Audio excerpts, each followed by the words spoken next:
गाल के लाले लाल कैलक ना कि देवरा के बरियारी रंगवा डाल देलक ना कि देवरा के बरियारी रंगवा डाल देलक ना।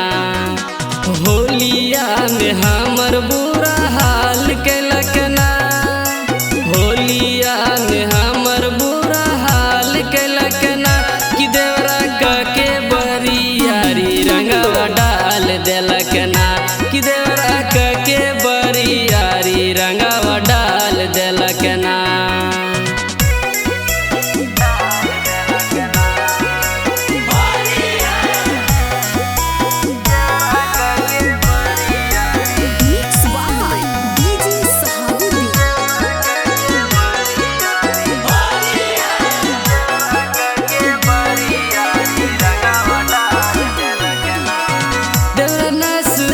के सखी हमर नैहर के साड़ी लागो है कि दिए ओकर काटल काटल गारी।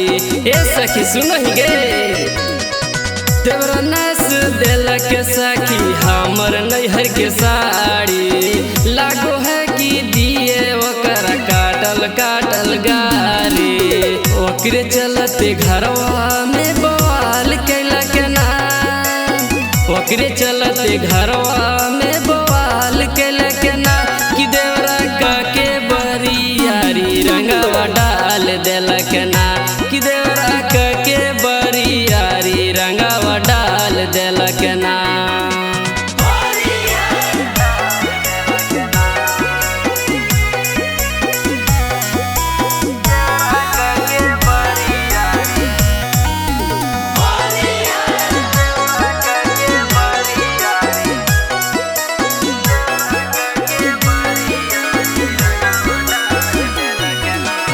बतिया न माने सखी हमर बिगन बिहारी घरवा में घुस जा है लेके पिचकारी एकदम ऐठला है।